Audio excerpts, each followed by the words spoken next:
Isang magandang umaga po sa inyo pong lahat, Kaibigan. Sa lahat po ng ating pong mga taga-subaybay ay ayan, ngayon po ay araw ng Tuesday. Happy Tuesday sa inyo lahat. June 18. Salamat sa Panginoon sa patuloy na pag-iingat sa bawat isa sa atin. Ang ating pong pag-aaral ngayon, June 18, ayan, lalagay ko po lang ating. Huwag magiganti. Don't retaliate. Ang sabi dito sa ating pong topic devotional. So tayo po ay manalangin. Mapagpalang Diyos na siyang aming tagapagligtas, kami po'y patuloy na lumalapit sa inyo at sa umaga na ito ay aming idinadalangin ang aming pong pag-aaral. Tulungan niyo po kami, O Diyos, na aming maintindihan ito at kayo po ang siyang magbigay sa amin ng karunungan. Kayo po ang magbigay sa amin ng lakas, Panginoon. Salamat, O Diyos, sa pagdinig ng aming dalangin sa banal na pangalan ni Jesus. Amen. Sang-ayon po dito, mga kapatid, sa ating pong kitext, 1 Peter 3:9, huwag ninyong gantihan ng masama ng masama o ng pag-alipusta ang pag-alipusta, kundi ng pagpapala. Sapagkat ukol dito kayo'y tinawag upang kayo'y magmana ng pagpapala. Makikita natin dito, mga kapatid, na yung paghihiganti ay hindi ayon sa kalooban ng Panginoon. Kaya lang, most of the time, no, na kapag tayo ay inalipusta, gumaganti rin tayo ng pag-alipusta. Ayan, no? Yung masama ay ginagantihan din natin ng masama. Talagang hindi natin ito mabago sa ating sarili. Pero tinuturuan tayo ng banal na kasulatan na huwag natin itong baliwalain. Huwag tayong magiganti, mga kapatid. Huwag nating pabayaan ang ang ating pong mga sariling emosyon na tayo ay mahook sa galit at tayo ay magiganti. Pero honestly, mga kapatid, talagang kapag ka sa atin nangyari ay talagang maghihiganti rin talaga tayo, no? Kapag ka sa atin nangyari talagang grabe ang gigil natin, di ba? Pero sabi dito, maging determinado na huwag pasayahin ang kaaway sa pamamagitan ng pagpapahintulot sa mga salita ng di ka nais-nais na pamumuna na magdala sa iyo ng na gumanti o manghina ang loob mo. Gawing kabiguan ang mga pagsisikap ng kaaway ayon sa iyong sarili lamang. Yan, sabi po dito, mga kapatid, kapag ka pala naghihiganti tayo, nagiging masaya ang kaaway, no? Dapat hindi natin pasayahin ang kaaway, kundi pigilan natin ang ating sarili. Yan, ang ating sariling pananalita at siyempre yung ating damdamin. Pagkatapos nito ay lalapit ang Panginoon sa iyo at bibigyan ka ng saganang sukat ng pagmamahal, kapayapaan at kagalakan at napakalalim at puno na kahit sa gitna ng pagsubok sa iyong pananampalataya ay magiging matagumpay kang saksi sa katotohanan ng salita ng pangako. So sinasabi ng ating pong devotional, mga kapatid, no? Lalapit ang Panginoon sa atin, bibigyan tayo ng pagmamahal, kapayapaan at kagalakan. Ayan. Kapag ka tayo ay nag-isip na wag na magiganti, ano, mag-hold back tayo. Tayo ay yumakap sa Panginoon. Tutulungan pala tayo lalo ng Panginoon kapag ka ganun ang ating inisip. Na para bagang hindi na natin kaya, yung para bagang nanginginig tayo sa galit, parang galit na galit tayo, gusto natin talagang rumesback. Pero talagang hindi, mga kapatid, hindi yun ang kalooban ng Diyos. Ang sabi doon, lalapit ang Panginoon at bibigyan tayo ng punong-puno ng pagmamahal. Sabi pa dito, idaragdag pa ng Panginoon, magkakaroon ka ng pakiramdam ng banal na presensya.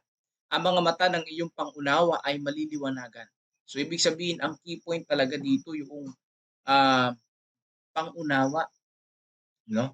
At paggabay siyempre ng Panginoon para maunawaan mo ang mga bagay-bagay. Bakit nangyayari ito?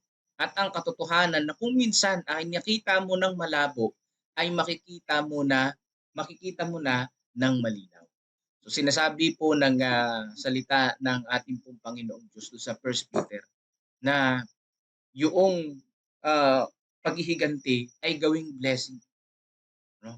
Huwag maghiganti kundi um, inherit blessing, maging blessing ka. Pero papaano yun? Sobrang galit ka na nga, nahook ka na nga ng galit mo. So, ibig sabihin ng tamang kontrol sa pag-iisip. Ano ba ito, sinasabi ko lang ito mga kapatid, pero para sa akin mahirap din itong gawin. Yung hindi ka magiganti, talagang mahirap itong, makontrol mga kapatid ko. Pero sa oras na dumating tayo doon na agrabyado tayo, ang ating dalangin ay nawa maalala natin yung mga sinasabi ng banal na kasulatan. Maalala natin itong devotional na ito na, "Panginoon, palawakin mo ang aking pang-unawa." At ang katotohanan na kung minsan ay nakita mo ng malabo, ay makikita mo na malinaw. O masabi mo ang kwento ng krus ng may malalim na pagpapahalaga sa pagmamahal ng tagapagligtas, dahil ang pag-ibig na ito ay tutunaw ang iyong puso. Dadalhin mo sa pang-araw-araw na buhay ang patotoo na si Kristo ay nabuo sa loob, ang pag-asa ng kalwalatian. Tumingin ka palagi kay Jesus, sabi dito, dalhin mo sa Kanya lahat ng suliranin mo. Kailanman ay hindi maiintindihan. Siya ang kanlungan ng kanyang bayan. Sa ilalim ng kanyang pag-iingat ay kakanlong silang hindi nasasaktan. Manalig sa kanya at magtiwala sa kanya. Hindi kanya ibibigay sa maninira. So itong sinasabi ng ating pong devotional. Sabi po dito, tumingin kay Jesus, manalig sa ating Panginoon at hindi tayo ibibigay kay Satanas, no? Ibig sabihin mga kapatid, kung lalapit tayo sa Panginoon, poprotektahan tayo ng ating Panginoong Diyos at hindi tayo hahayaan na madukot ni Satanas at gawin yung gusto ng kaaway na gawin natin na paghihiganti. Hayaang maging matamis ang sabi dito at mabango ang kapaligrang nakapalibot sa iyong kaluluwa. Kung lalabanan mo ang makasariling likas ng tao, matatag kang magpapatuloy sa gawain ng pagdaig sa maling namamana na nilalang na at nilinang na hilig. So sabi po dito, no, ano po yung kailangan nating talunin? Yung likas natin na makasarili. Kapag ka natalo na natin yung likas na makasarili, mga kapatid, matatalo na natin lahat sa ating pong mga harapan na pagkakasala. Bakit? Bakit mga kapatid? Dahil ang pinakamalakas talaga na mahirap talunin ay yung likas ng tao na makasarili. Yun ang pinakamahirap na talunin mga kapatid. Yung likas ng tao na pagiging makasarili.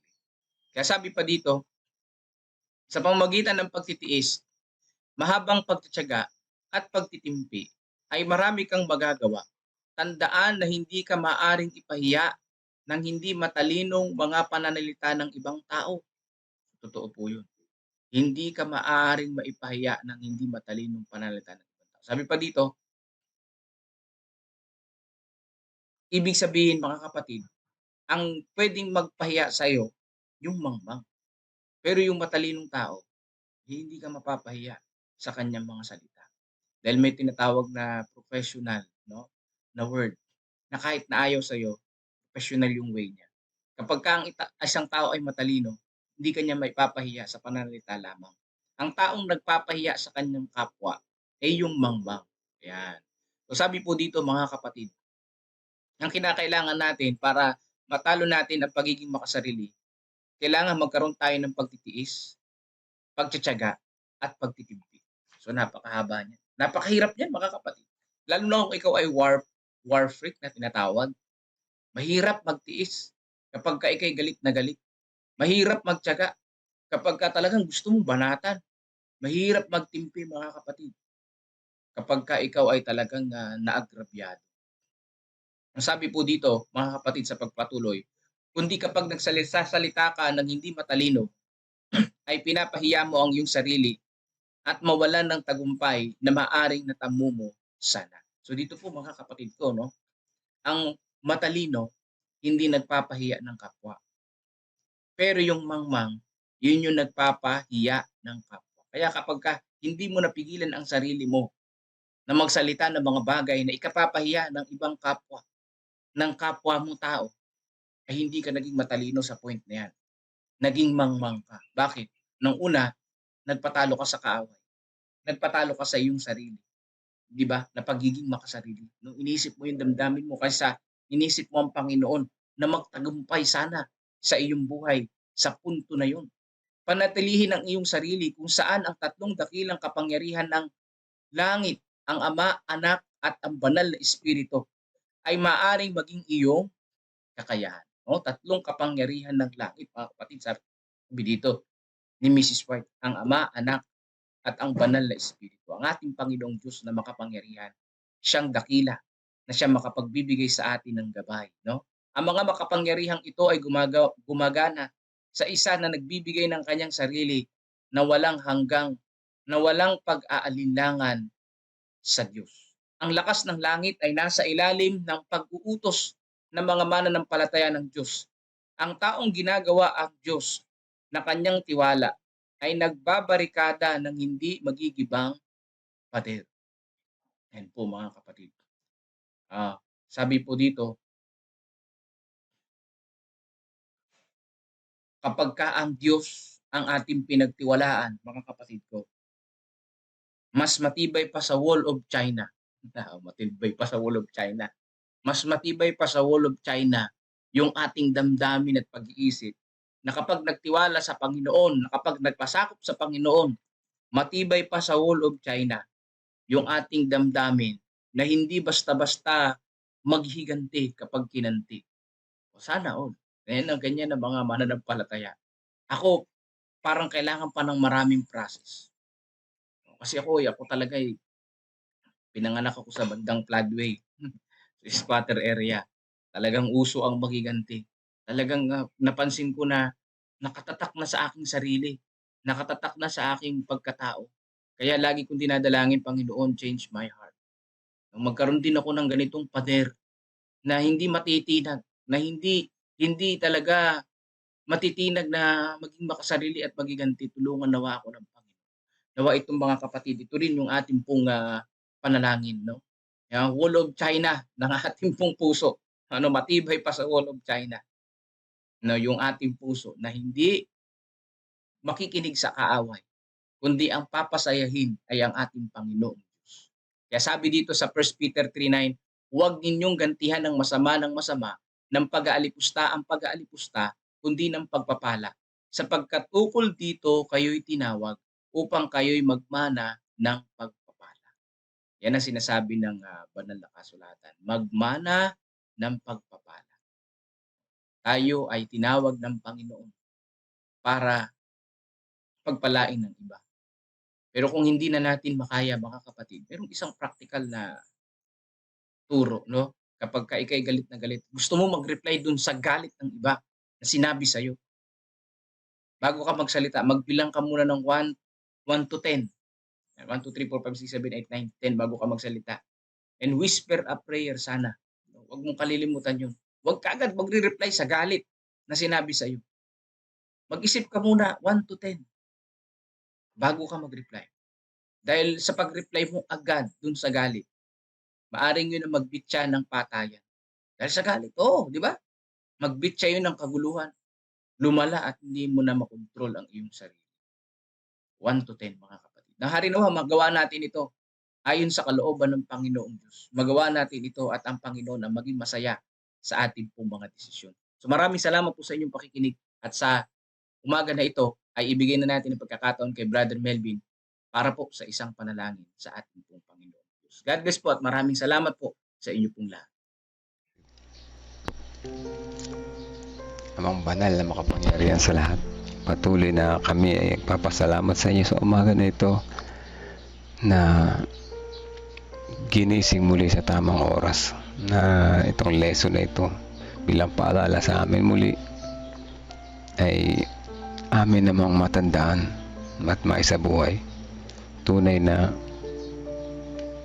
kapag kami ay hindi gaganti ay mas less ang magiging damage sa amin, bagkus ang pagganti will do more damage at will do more harm sa aming mga buhay at mga mahal sa buhay at sa lahat. At kaya alam namin na ito ay patunay na itinuro nyo sa amin para rin naman sa aming ikabubuti. Kaya salamat po sa inyong pagmamahal at pagpapaalala palagi araw-araw. At salamat din at hindi nyo kami hinahayaan na mapalayo na lamang basta-basta. Sa pagpapatuloy namin panalangin, nais namin isama ang aming mga sarili sa panalangin sa maghapon na ito. Naway linisin ang aming mga isipan at mga puso upang sa ganun ay kayo ang aming maisip at hindi na kami makaganti pa sa ano pa bang mga nangaabuso at nanlalamang sa amin, bagkus ipakita namin ang inyong pagmamahal kung paano nyo ito ipinakita sa amin sa nung kayo nandito sa lupa. At ramdam po namin ang inyong pagmamahal, Ama. Ngunit sa kabila ng inyong kabutihan, kami pa rin ay makasalanan, kaya humihingi po kami ng tawad sa aming mga nagawang pagkukulang at pagkakasala. Sa pagpapatuloy ng aming panalangin, nais namin isama sa panalangin ng pag-iingat sa travel nila Pastor Nelvin at Ma'am Karin sa kanilang pagbalik sa Gimba. Ingatan po sila at safe sila makauwi ng kanilang bahay. At aming patuloy na sinasama sa panalangin ang BBX ng ginagawa sa Gapan at sa iba pang mga churches dito sa South. Ay samahan kami mga nangunguna rito na ito ay maging magawa ng maayos at maging papapala rin naman sa mga bata at higit sa lahat sa mga magulang ng mga batang ito. At patuloy kaming ingatan sa maghapon sapagkat napakainit ng panahon. Malakas na resistensya ang aming panalangin sa bawat isa. At patuloy na aming sinasama sa panalangin iba pang mga prayer request ng mga kapatiran sa ang mga may karamdaman ay nananalangin ng kagalingan, malakas na resistensya, recovery. At alam namin na kayo ay dakilang manggagamot na magbibigay sa amin ito. Kasama namin sa panalangin si Jessie Eugenio na siya po ay na-stroke. Ngayon din ng family ni Sister Emelinda Makalalag at sa kanila pang-araw-araw na pamuhay. Kayo po ay kanya lang kailangan, lalong higit sa pagtatrabaho ng kanyang asawa, ay bigyan po siya ng araw-araw na lakas at sa kanilang pag-travel araw-araw. At ipagkaloob po sa kanilang mga financial na pangailangan at good health din naman sa kanilang buong pamilya. Ngayon din si Cristina Palyarca, fast healing and recovery ang aming dalangin para sa kanya. Patuloy na makita niya ang liwanag na inyong binibigay sa kanya. Di lamang pang physical na karamdaman, kaya din lalo higit sa pang spiritual na kaginhawahan. Amin din patuloy na sinasama si Ma'am Lovejoy Diwa, si Jessie Miel Duque, si Lilian Mencillas Umanya, si Lorna Cabiedes Cordoba, si Nanay Junings, Tatay Noel Alpindo, si Brother Ambet Ramos, si Baby Josiah, Rodencia Cordoba Tomas, si Elria Lopez, si Divina Rodrigueza, si Wayne Ingrid Makinana, si Clorilyn Abesillas, si Ana Roosevelt Tolentino Hermino, si ang tatay ni Sister Joy Valencia. Patuloy namin sinasama sa panalangin sa kanyang araw-araw na pamumuhay.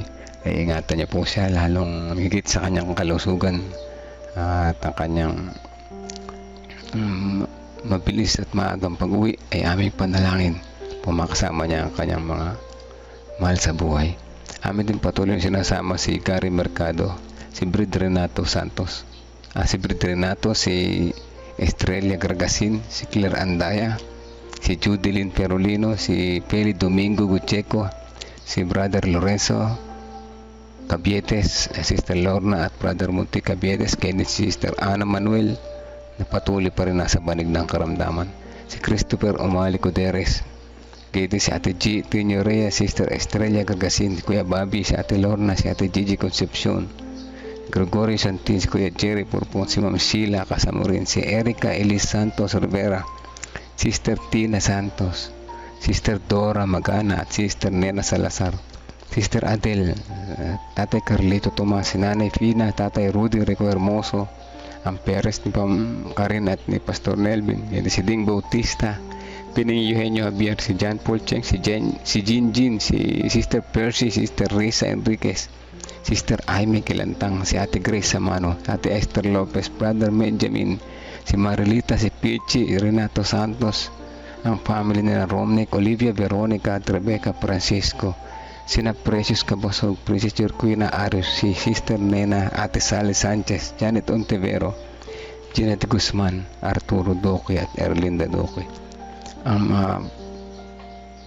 pangalan po na ito, Ama, kasama na iba pang pangalan na hindi namin nabanggit, ay patuloy namin sinasama sa panalangin. Alam namin na kayo ang dakilang Diyos, dakilang manggagamot at ang pinakamarunong na ibibigay sa amin ng the best para sa amin. Pagkalingin nawa hindi lamang aming pisikal na karamdaman, lalo higit ang aming espiritual na kalusugan. At nawawa patuloy na maunawaan at matutunan ang hindi pagganti sapagkat hindi ito ay inyong kalooban. Maraming salamat sa pagdinig sa aming mga panalangin at muli patawad sa aming mga nagawang pagkukulang at pagkakasala. In Jesus' name we pray. Amen. Amen.